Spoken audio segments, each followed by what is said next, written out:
आप देख रहे हैं न्यूज़ 9 भारत, रखिए आपको सबसे आगे। नमस्कार, आप देख रहे हैं न्यूज़ 9 भारत, मैं हूं आपके साथ अंजलि। चलिए रुक करते हैं खबरों की ओर। पूर्व पीसीसी अहमद कमाल उर्फ लड्डन ने उठाया जर्जर राजकीय यूनानी चिकित्सालय जर्जर आवासीय का मामला।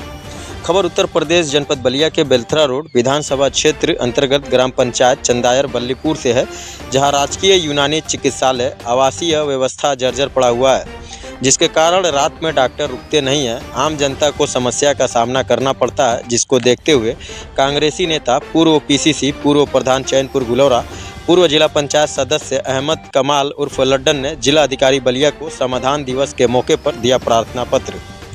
पत्रकार मोहम्मद सुफियान से बातचीत करते हुए क्या कुछ कहा अहमद कमाल उर्फ लड्डन, आइए दिखाते हैं इस खास रिपोर्ट में। बलिया से संवाददाता पत्रकार मोहम्मद सुफियान की ये खास रिपोर्ट।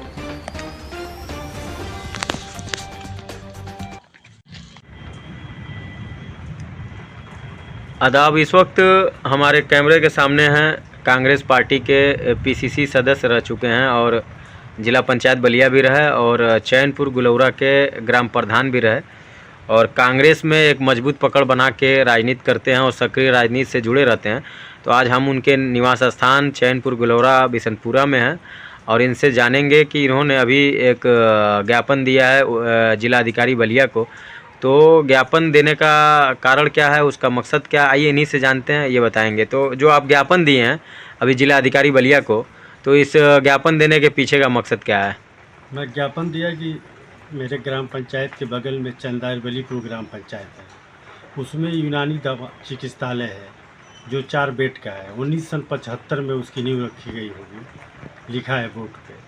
तो उसमें डॉक्टर तो है लेकिन आवास और बाउंड्री नहीं है, जिससे जानवर जाके गंदगी करते हैं। तो इसीलिए मैंने दिया कि आवास बन जाएगा तो डॉक्टर लोग रहेंगे यहाँ पे और जनता को सुविधा मिलेगी। यहाँ से बेलथरा रोड मुख्यालय 10 किलोमीटर है, तो कोई इमरजेंसी में प्रॉब्लम आती है जनता को। तो इसी विषय को मैंने दिया जिलाधिकारी 18 तारीख को समाधान दिवस में। खैर उन्होंने अग्रसारित किया है और फ़ोन भी मेरे पास बलिया से आया। अब देखिए कब आते हैं लोग, एस्टिमेट बनाने की बात कर रहे थे। अच्छा, एक तरीके से अगर देखा जाए, जिस तरीके से लगातार आप प्रयास करते रहते हैं तमाम सामाजिक चीज़ों को लेकर के, ज्ञापन देना, चिट्ठी देना, अधिकारियों से मिलना, और आपका क्षेत्र भी बेलथरा रोड विधानसभा में ही आता है, जो सुरक्षित विधानसभा बेलथरा रोड आपका चैनपुर गुलौरा ग्राम सभा है बिशनपुरा। तो आप सक्रिय राजनीति से अक्सर जुड़े रहते हैं, तमाम पार्टी के मीटिंग में जाना आना, तमाम कार्यक्रमों को अटेंड करना।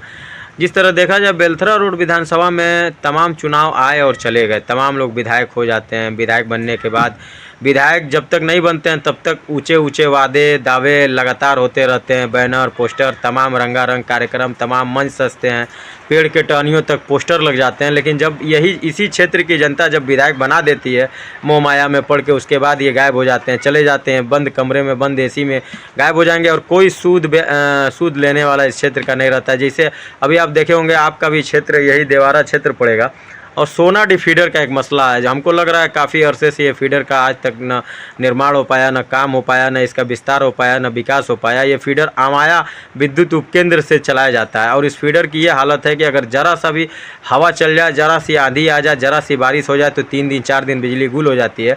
और आज तो ये भी देखने को मिल रहा है कि लाइट कम लेकिन विजिलेंस के छापे ज़्यादा पड़ रहे हैं, लाइट की चेकिंग ज़्यादा, गरीबों का जो है तार काट के लेके चला जा रहा है। तो इस पर आप क्या कहेंगे?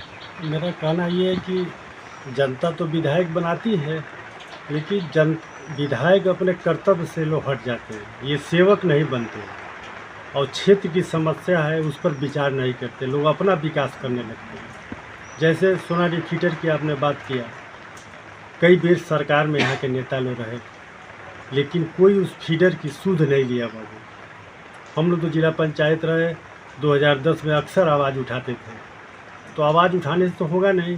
विधायक है, निधि है, तार यहाँ के सारे जर्जर हैं, बेलथरा विधानसभा के सारे तार बदल जाते तो कुछ मसले हल होते लाइट के, और कोई नेता इस पर उतरता नहीं है बाबू। जनता के लिए बहुत कष्ट होता है।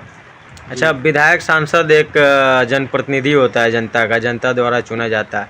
विधायक और सांसद अगर तेज तर्रार हों, सक्रिय हों, अगर कद्दावर टाइप के हों, इनके अंदर नेतागिरी का अगर एक रौब हो, तो फिर सिस्टम अपने आप सुधर जाएगा। अक्सर देखने को आप भी देखे होंगे, जहाँ के विधायक टाइट होते हैं वहाँ का काम भी बहुत बेहतरीन होता है, वहाँ की कोई च्यू नहीं कर सकता, वहाँ के अधिकारी सक्रिय होते हैं। और रहा बिजली विभाग की बात, तो यहाँ का जो बिजली विभाग है उसको कम से कम मौसम से पहले एक अभियान चलाना चाहिए। जिस तरह ये अभियान चलाते हैं कि तार काट लें, बिजली बंद करा दें, ये करा दो, उसी तरीके से एक पेट्रोलिंग शब्द आता है। अगर ये पेट्रोलिंग कराते बरसात पहले कि कौन सी टहनी, कौन सा तार, कौन सा कहाँ सटा है, उसको छटवा दे, कटवा दे, तो शायद इस तरह का ट्रिप ना होता, इस तरह का शटडाउन ना होता, इस तरह की लाइट ना भागती। ये बात सही है कि नहीं है? नहीं, सही है, क्योंकि कोई बिजली विभाग की तरफ से सही प्लानिंग नहीं होती है कि कब समय पर जो रास्ते में पेड़ अवरुद्ध कर रहे हैं तारों को, उसको हटाया जाए। जब कहीं फॉल्ट होगा तो लाइनमैन दौड़ते हैं, थोड़ा बहुत काट कूट के सही कर देंगे, फिर वो गिरेगा, फिर वही हालत, फिर रुकावट आएगी बिजली में। तो कोई सही समाधान नहीं होता है बिजली विभाग द्वारा। जी। अच्छा, जो बिजली विभाग की रवैया अभी आप देखे होंगे, ये स्मार्ट मीटर को लेकर के उस पर आदेश भी आ गया कि अभी स्मार्ट मीटर अभी फ़िलहाल रोका गया है, तो इसको आप किस नज़रिए से देखते हैं? स्मार्ट मीटर तो लगना ही नहीं चाहिए था बाबू, क्योंकि इसमें इतना एक्स्ट्रा बिल आ रही है कि लोग, जनता परेशान हो जा रहे हैं। तो स्मार्ट मीटर तो लगना ही गलत है। अब जनता समझी नहीं, लगा ली, अब समझ रही है। बिल जब आ रहा है, ज़्यादा से ज़्यादा लोड आ रहा है, मान लीजिए हमारे घर में कुछ नहीं है और बिजली बढ़ चढ़ के आ रही है, तो इससे तो सारे लोग विरोध में हैं। मीटर हट जाना चाहिए इसको सरकार द्वारा। जी। अच्छा, एक सवाल आपसे और है, जैसे जिस तरीके से भी आप देखे होंगे, तमाम शिक्षा को लेकर के तमाम पार्टी के नेता जो है बातें करते हैं।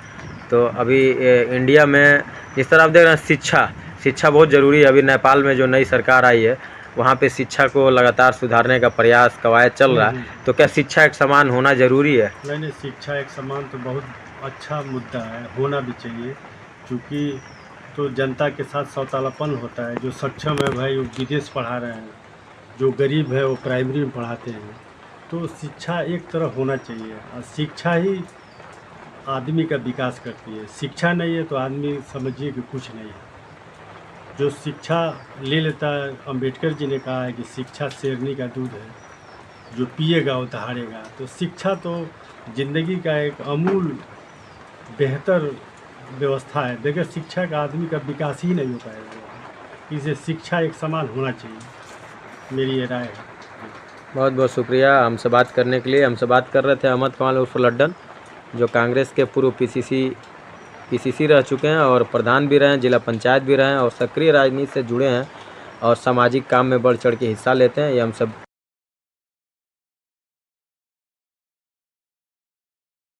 अभी के लिए फिलहाल इतना ही काफ़ी। बने रहिए हमारे साथ छोटी से बड़ी खबर जानने के लिए न्यूज़ 9 भारत पर। अब चाहूँगी इजाज़त। नमस्कार।